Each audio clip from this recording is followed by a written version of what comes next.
I mean, if somebody had asked me when I graduated from vet school what I would be doing, I would have lost $1 million bet on what I'm doing today versus what I thought I would be doing. And that's that's the beautiful thing about it is it does take you different paths beyond that clinical piece, which is what I think most of the people I know as well think that's what veterinary medicine is. Welcome to the Vet Life Reimagined podcast. This week, I actually have the wife of our guest from last week, and that was Dr. Bob Murtaugh. This week, I have Dr. Jill Clark. And veterinary medicine was a second career for Jill. She started in the movie industry. She was even a child actress. She started at age 9 when she got her first movie. So you have to listen in to hear what movie her very first movie was. You will recognize it, I promise. And she continued to act and even became a movie producer, but then she started to feel the need for change. And I think a lot of us can relate to that.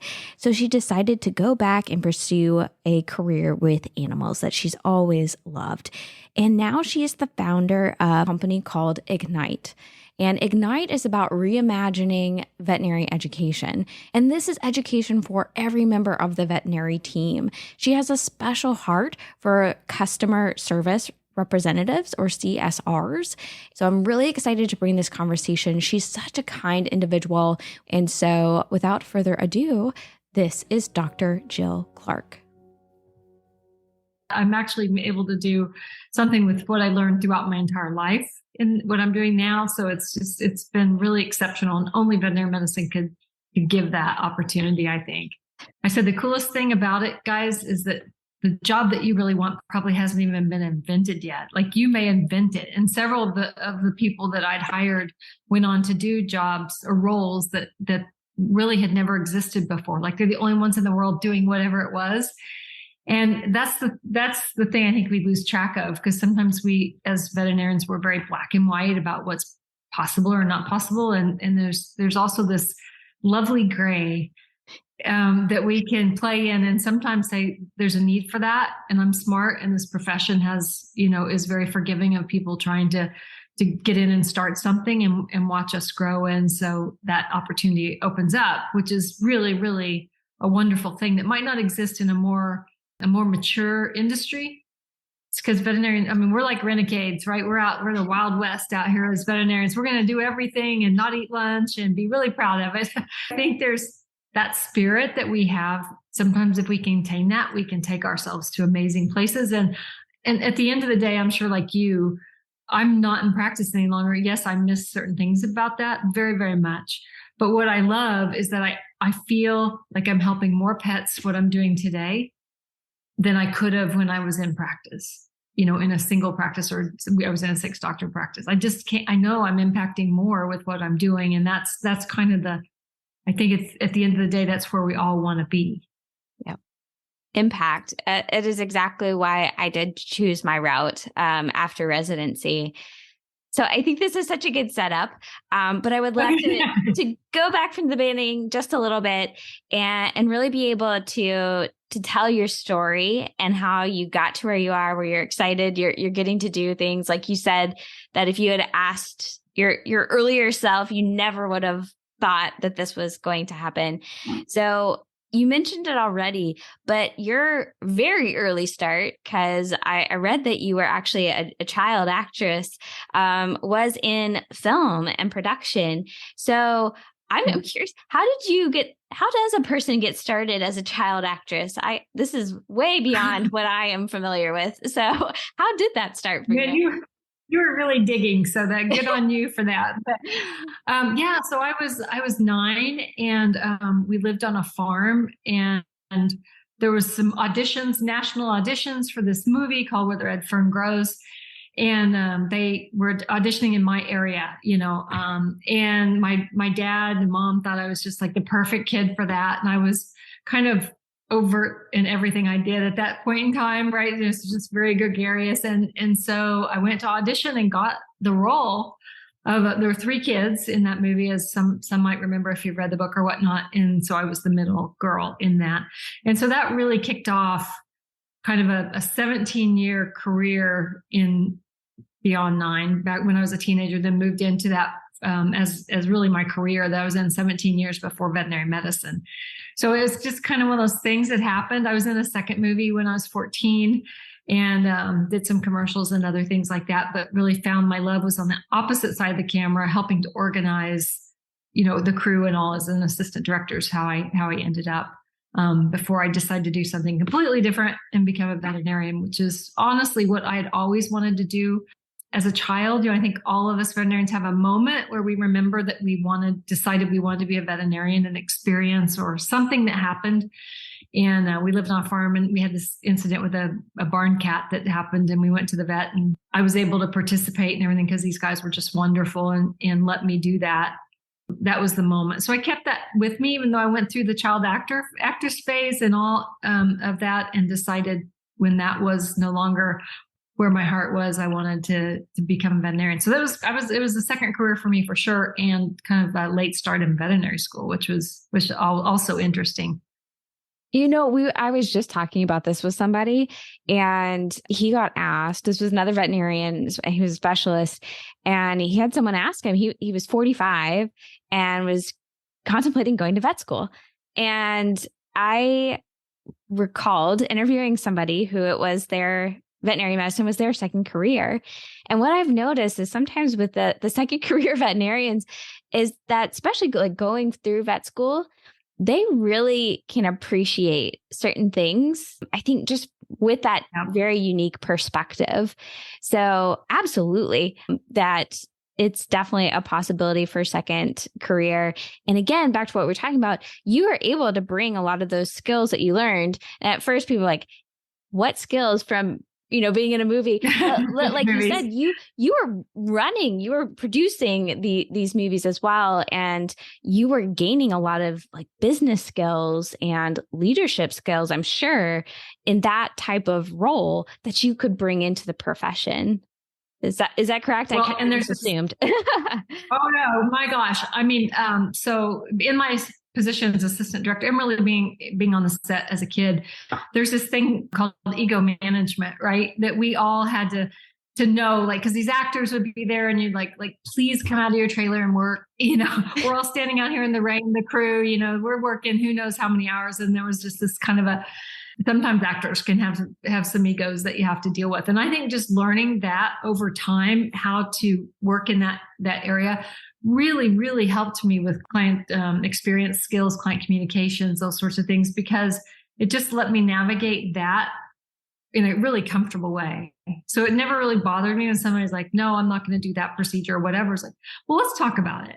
Because I've been so used to being pushed off by some actor that didn't want to do something that it really was a skill that I'm eternally grateful for. Oh, that's even a perspective I wouldn't have thought of, again, because I wasn't there.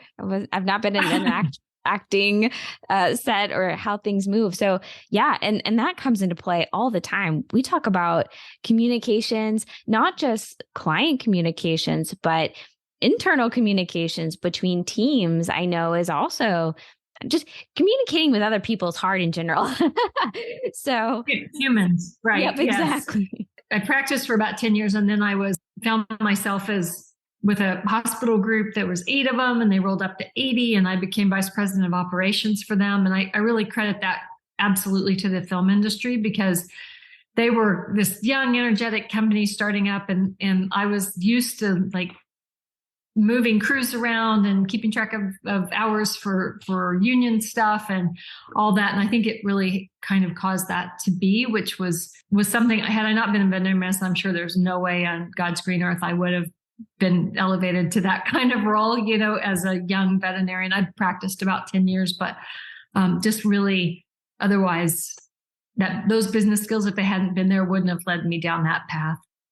Yeah, absolutely. And so you worked your way up, you were starting to lead, and there was a moment, and I didn't quite get where this was, but it sounds like you were starting to feel like you also needed a change from clinical practice. So what was that transition from clinical practice to the next endeavor? I can tell you the moment, actually, Megan. It was like, so I was in practice. I was a medical director of a hospital So I had a lot of folks under me, and I didn't know how to create boundaries with my clients. I was just so wanting them to be happy that people would call me in the middle of the night, like I'm sure everybody that's listening to this, and say, "Oh, I just wanted you to know, Dr. Clark, the diarrhea is all better." I knew you'd want to know that at 11:45 at night, when I had to get up early the next morning. And I realized I just had created a situation where my clients were great. They did everything I asked them to, but it was sucking the life out of me because I wasn't setting any sort of boundaries. And one Mother's Day, I hadn't seen my mother and grandmother and all for a good bit of time just because I was working. And there was a Mother's Day at my house, and everybody's walking into my house with their little dishes, because we're going to have this family meal together. And one of my clients comes flying up the driveway, unloads a bunch of golden retrievers out on. They just come back from a dog show. One was limping, one had an ear infection, blah, blah, blah. And, "Oh, we saw you were home, and we hope, we could," the clinic was quite close to my house. And I go, "Well, can we go down there and get this taken care of and everything?" And I said yes, which was so bad, and went down and helped those golden retrievers and missed that out with my family. And coincidentally, like the next day, Ross Clark he's my mentor, actually not related to me, even though we have the same last name, but just an incredible influence on my veterinary life. And the very next day, he didn't even know that occurred. And he said, "Jill, I think that we're putting this group of hospitals together, and we really think you could have a role outside of practice doing this." And I said, "Yes. Yes, please." Whatever it is, things that happened at the right time that made me feel like it was the right decision.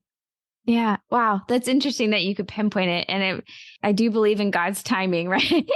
When things kind of come to us. And I've talked with quite a few people who have transitioned out of from very clinical practice to something a little bit different. And that transition can be really challenging. How was that transition for you?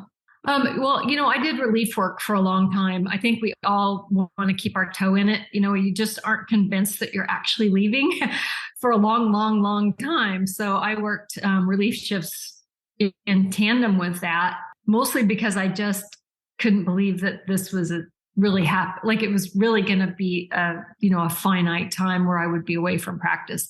And so I think that probably helped in a lot of ways, just it kind of kept me into it. And the things that you love most about it were even better because I didn't have to depend on that for my only source of income, so I was able to be a little more particular about what I did. So I think honestly, I think it repaired a little bit of my just fatigue by being able to be more choosy and do things I really loved in those relief shifts. It just patched up a little bit of that hurt or the disappointment. I'm not even sure what the emotion was, but just that leaving the practice, it made it all better because it kind of just said, "Hey, it was great. I'm going to do something else," but I'm remembering the very best of it, with that final kind of last relief shifts I was working were really, really good. So yeah, I think it's hard. There's still days where I see something or smell something or that reminds me of the practice, and I go, "Oh man, I miss doing surgeries," or "I miss whatever it was." But it's getting more distant. I think I understand what you're saying though, because you definitely don't have to be in clinical practice to burn out. You can be in an industry, you can be in all sorts of places and to burn out, because I'm feeling it myself right now.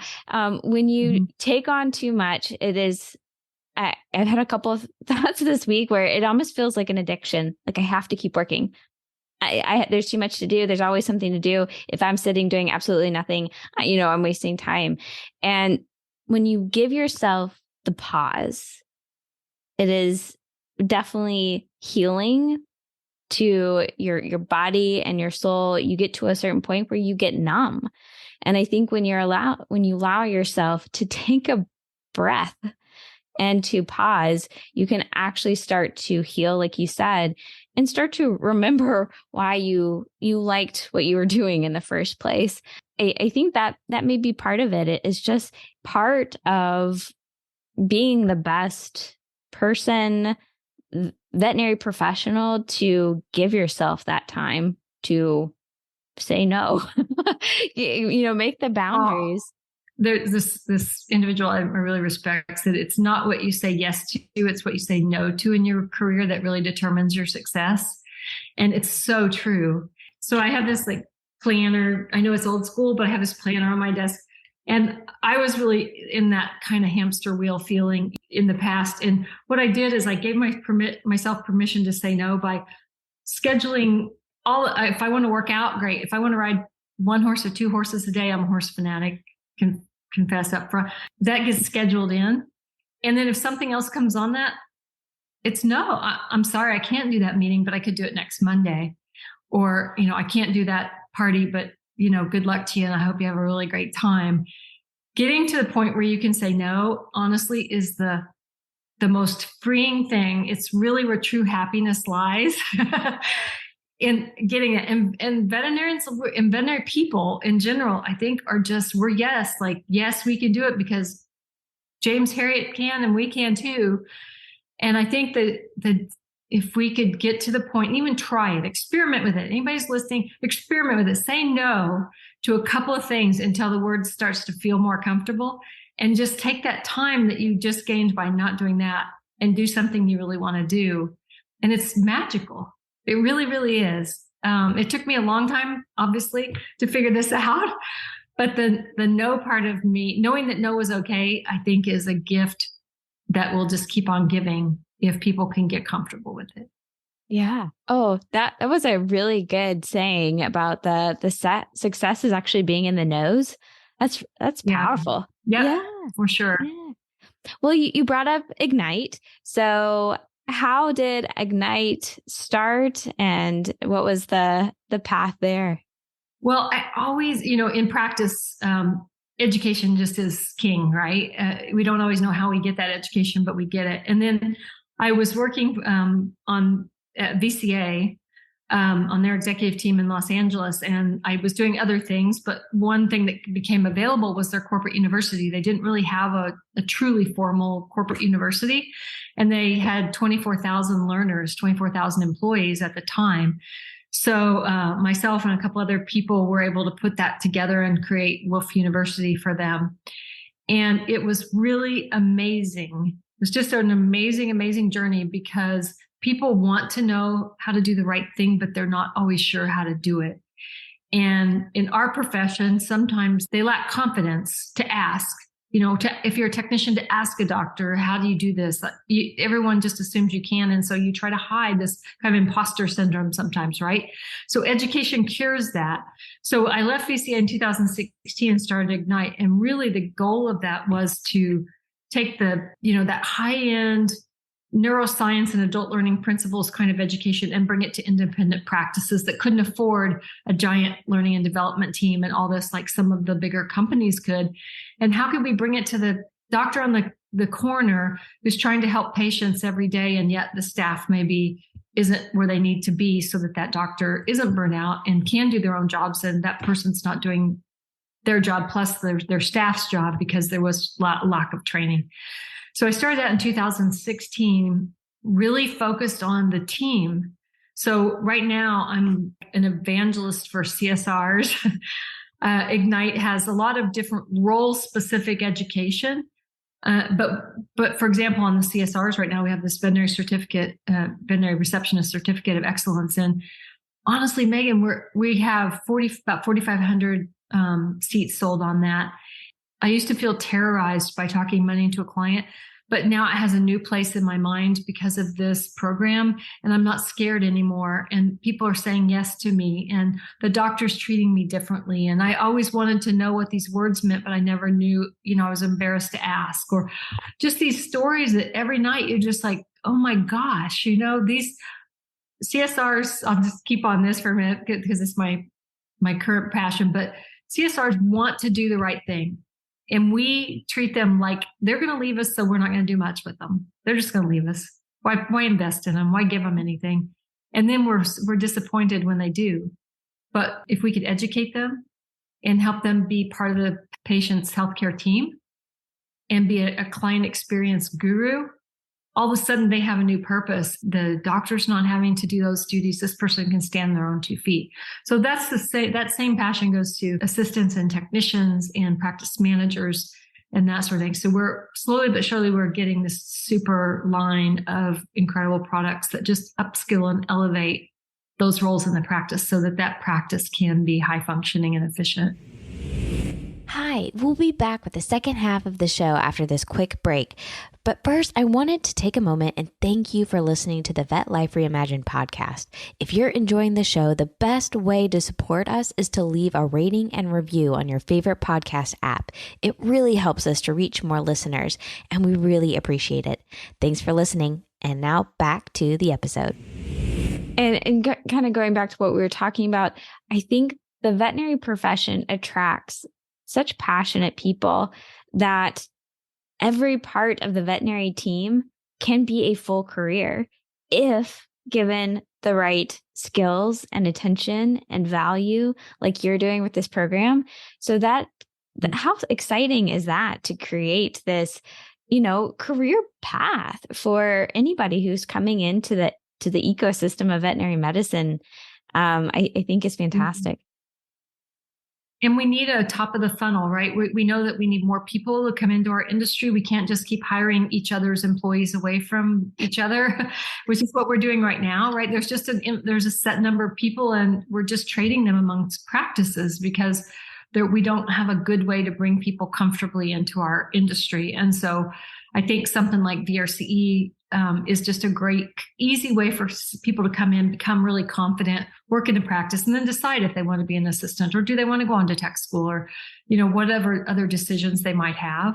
But we have to find ways to make it safe for people to join this profession and not just get chewed up and not find their passion like, you and I have, kind of wandering outside of the boundaries. With your dedication to this particular role of the veterinary team, what are some of the most common things that you're hearing from them? Well, it's not from them. It's actually from the practice. Mm-hmm. And the most common thing we hear is, we don't have time to train our people. That's a great program. Looks interesting. Looks like it'd do a lot of good, but we just don't. Our particular practice doesn't have that time to do it. And the reality is, if you're on a hamster, like you are on a never-ending cycle if you don't take time to do it. You can't not train as tech to place an IV catheter and the doctor do it every time and then complain that they don't have time, right? You've got to do something to break that cycle. And the number one reason people are leaving their roles these days is because they don't feel like they have a career path or they're being developed. So we know that we can impact retention, but practices have to go, instead of, I don't have time, they need to say, how can I make time? Like, how much time does this take? And what are the benefits I should look for along the way?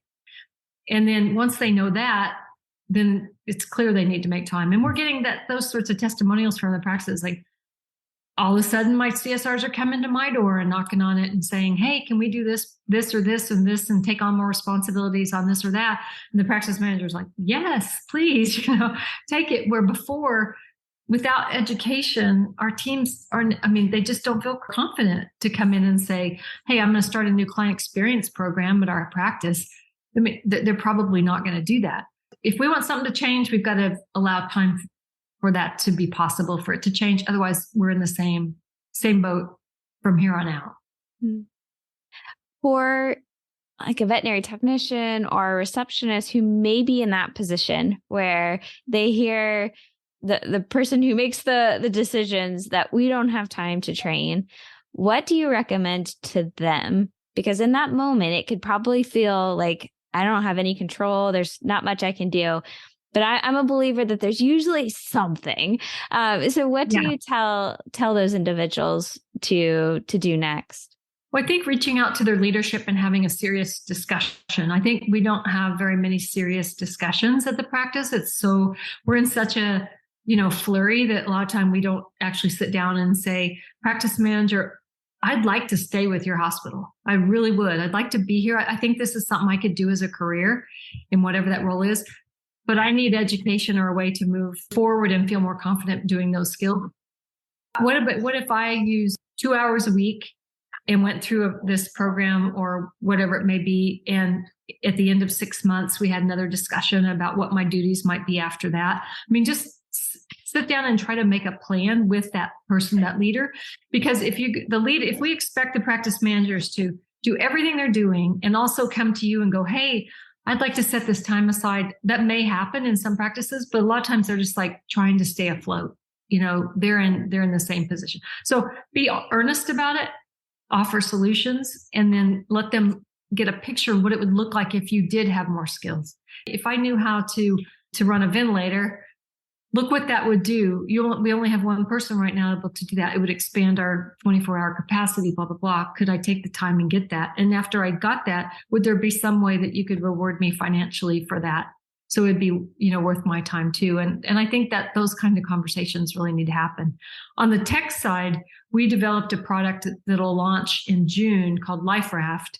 And LifeRaft is an answer to that, Megan, because it is for assistants and technicians, but it's designed to be in the moment. So we have, again, my mashup of my lives from film to veterinary medicine. There's those hundreds of these little 2-minute videos on how to do anything, but it's one thing and one thing only. Like, do you want to take a hands-free elbow radiograph of a dog?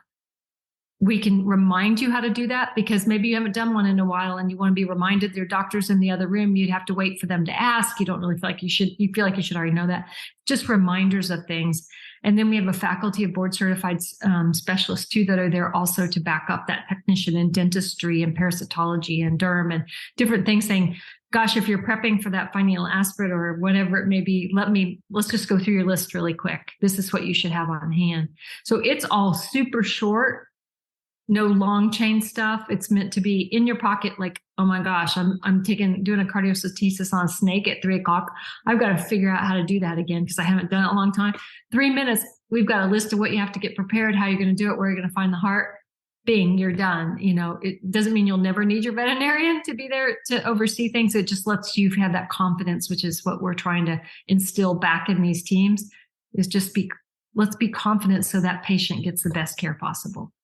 I love that. It's like a veterinary mentor in your pocket. And I think that's nice too. You're extending the veterinary team in that aspect as well, is that there's someone else who can help guide with technical skills, but also just mentorship too. I've had some veterinary technicians on and they didn't feel like they had a whole lot of mentorship in practice. So it's something that I've seen as a theme, especially talking with veterinarians about mentorship is usually a big part of stories and people's career paths. Out of curiosity, has mentorship been a big part for you? Well, just having mentors. So I mentioned Ross Clark, yes. And then there's been several others, but I mean, in a sense, I can name a bunch of people who basically, because I asked, and I think that's the other thing is I would tell people is sometimes your best mentors are out there, but if they don't know that you will accept mentorship, they might not say that they can be that for you, right? So I would say that veterinarians oftentimes want to feel so self-sufficient and we're proud and we're, overachievers and perfectionists that sometimes we have to take a moment and say, I need a mentor on this, or I'm going to go ask that person. I'm going to be vulnerable for a second and I'm going to go ask this person about how they did that surgery or whatever it may be. And the more that you will open your doors to that, open your mind to that, you'll find how amazing this profession is. There's so many people that want to help others here in this space that it's incredible. But I do think that it's a two-way street, right? You can't sit in the practice and say, well, I don't have any mentorship. You can if there isn't any, but you also need to seek it out and be rejected, which is hard for us to say that there's no mentorship because there's probably people in your practice right now. And there certainly was for me.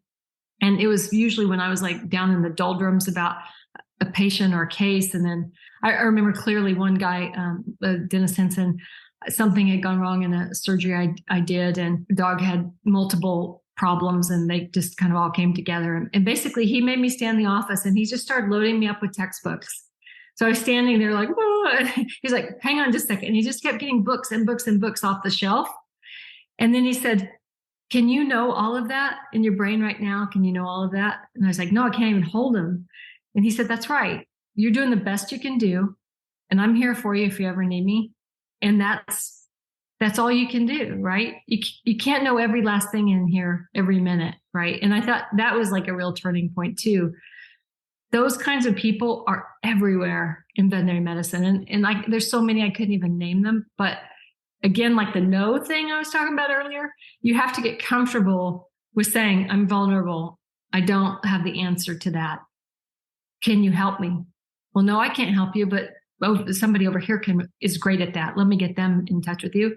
I think that's where mentorship really rocks, is when you have that in the moment need, and then you latch onto that person, and then they become a mentor probably for the rest of your life. So yes, the answer, long answer to a short question, but mentors have been integral to me. I wouldn't be here today without so many different people. Oh, I really, really appreciate that. You can't say you don't have mentors until you've asked, because I think you're right. Yeah, I think some people are not sure if feedback or support is welcomed, and I think that's actually a challenge in the profession. Back to something previously that you've said, I think sometimes we create this culture where I'm supposed to know everything and supposed to be able to do everything. So if I ask, it's going to show people that I'm not this vision that I think I'm supposed to be. I want to break that for sure, because it is when we are going to be better people, better teams, when we do stay curious, ask questions, get support, leverage your full team. That's really what's going to change veterinary medicine for the better. It's going to provide better lives for the people of veterinary medicine. It's going to provide better medicine for our patients, a better feeling for our clients all around, is when we can really use each other, not be afraid to ask for help or continue to grow and learn.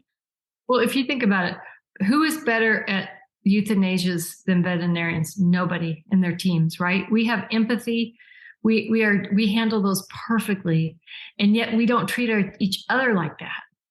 Like, we see these practices that sometimes we are not always being good teammates. And I think if we could get to the point where we could be vulnerable, you don't have to be the doctor that knows everything and then, breaks into tears at night because they don't have anyone to talk to. And that's one of the things about Ignite. We do have it was a component I was passionate about and we will never be without, is we have these strong supportive communities that go with our education. So we put like all these CSRs are all together talking and sharing ideas and crowdsourcing forms and documents and knowledge. And they're just rocking it with themselves. The technicians and the assistants would be the same, and the practice managers and so on. But those communities are just a safe place to ask whatever you want and be whoever you want to be. And it's been a beautiful thing. And if you keep it intentional, it doesn't become like mean people on some of the Facebook groups, that aren't really intentional. I think sometimes they're just another mean place in your life to go. But in this one, we're just very intentional about this is professional and this is here. We are here to all learn together, whatever learning is to you. It might be just help on something or a form or a document or anything that's coming up, a client situation. We keep it a safe space. And I think that's where we thrive as a profession, because we know how to do empathy. We know how to take care of humans. We just have to do it to ourselves, right? We have to bring that same moment to every day with our teams and our own people. I could not agree more. I think that is so good. Well, I want to open up the floor is there anything else that's really been on your heart in veterinary medicine that you would like to share from your personal experience? Well, I know that you did Reimagine.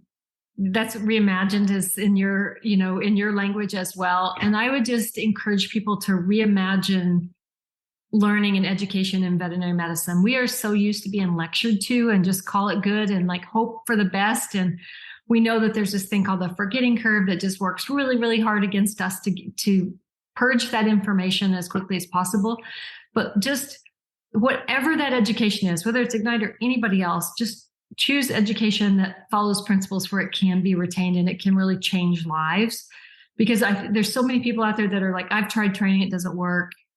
I'm not going to train my people anymore. And it just breaks my heart because maybe you just didn't try the right kind of training, right?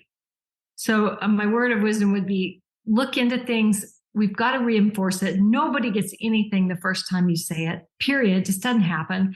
We all have the attention span of a goldfish. That's been proven.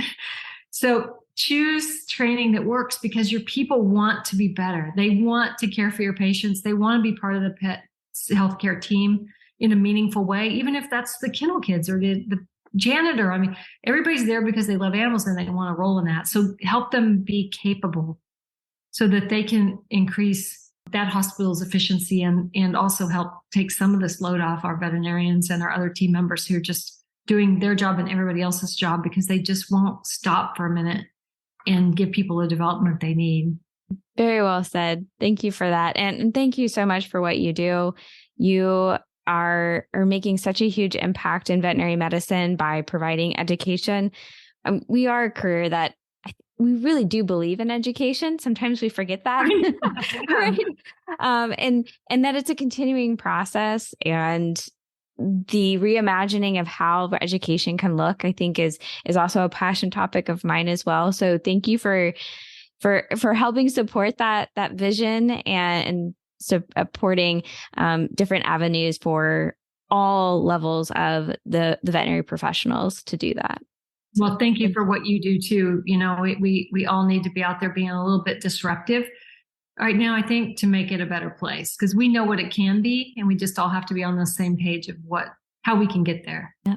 And we do it together. We don't have to do it alone. So, all right. So I always wrap up with the final 4 questions. And the first question is, what is something that people may get wrong about you?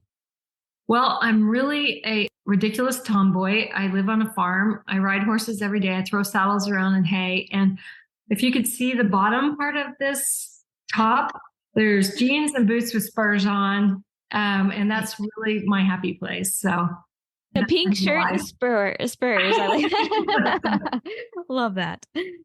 The second question is, what is a hidden skill or interest you may have? I do know how to hotwire a tractor. Really? Yes, if that's actually a skill. I don't know that, but I'm pretty good at just like figuring stuff out sometimes. And my husband's incredibly book smart, and I'm like the street smart part of our relationship. But yeah, hey, that's what you need, right? You need the complementary skills there. Third question is, what is something that is on your bucket list? Our next trip, I want it to be Italy to a place called Portofino on the Mediterranean. Yeah. That sounds lovely. All right. I'll slide in a bonus question for you, because you said you've knocked a lot of things off of your bucket list. So what one of those is probably one of the ones you're most proud of? I married the man of my dreams, and I've never been so happy in my entire life. It's just, he and I have this just extremely, like, gratitude is our word for the day. I had to do it twice because I couldn't get it right the first time. But the second marriage it's just been an incredible gift that I'm eternally grateful for, that I never thought I'd have. So that's my number one. Oh, well, and that perfectly slides into the final question, which is, what is something you are most grateful for? That's it. Just my life with him and our ranch. And I've got dogs lying here in my office all over the floor. And the fact that I've got really nice horses to ride. I show quarter horses. And that my home's it's the place where we're both the happiest, which is, can't beat that. Yeah. You always want to be excited to go home, right? Yeah. This has been the Vet Life Reimagined podcast. Whether you are listening or watching on YouTube, I hope you enjoyed this conversation. Please make sure you are subscribed to catch all these amazing people in our profession. Also, send this episode to someone you think who would appreciate it.